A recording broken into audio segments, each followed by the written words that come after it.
Something I notice in my clinical practice is that a lot of men feel like failures. And just one piece to this reality is the delicate nature of what we perceive as manhood. In many cultures, traditionally, there's usually a rite of passage, and that rite of passage is succeed or fail. If you fail, doesn't matter how old you are, you will not be considered a man. And even though we don't really have strict rites of passage in the Western world today, so a lot of men tend to feel lost in that regard. Well, what makes me a man? How do I know I'm a man?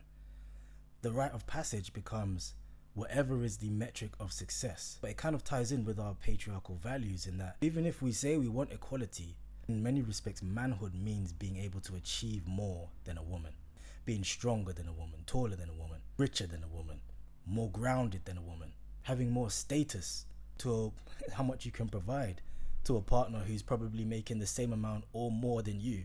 Your genitals are literally called your manhood. So if you don't measure up in certain respects, then of course we're human.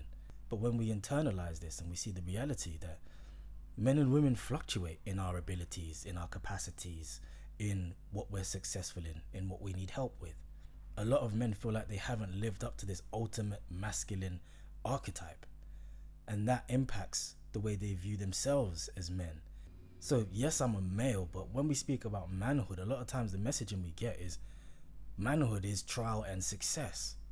But if that's all that matters, why would I prioritize feelings when all that I've been told is what matters about me is results? So when my partner brings me problems, I'm problem solving. What's all this emotional stuff?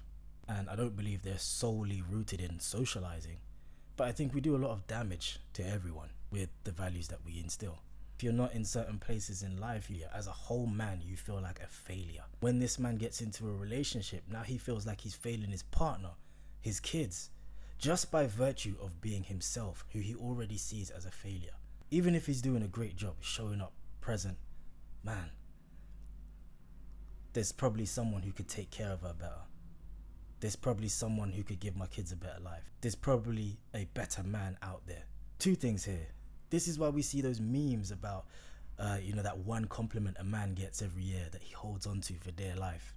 I saw an interesting breakdown from a therapist who he spoke about straight men who enjoy attention from gay men. A lot of straight men don't know what it feels like to just be desired for being them without having to display their worth, to perform, to provide markers of their worth as a man. I've been speaking largely about an experience of heterosexual men that I've noticed, but this goes for anybody who has a partner who has been taught to base their worth on performance. You have no idea how much you acknowledging their efforts goes a long way. And feeling like a failure, that's shame. People defend against shame in different ways. Some people withdraw. Some people might try and divert that shame onto their partner, maybe blame their partner, etc. And it's not your job as a partner to fix their shame. If you are a man who feels like he's not the man he should be, one piece of advice that I would give you is to seek counsel. If we look at any great person in history, there's no such thing as a self-made great person. They've all had mentors. Before I rant, that also speaks to men's difficulty with asking for help as well, because asking for help signals incompetence. And if incompetence signals a lack of manhood, why would I ask for help?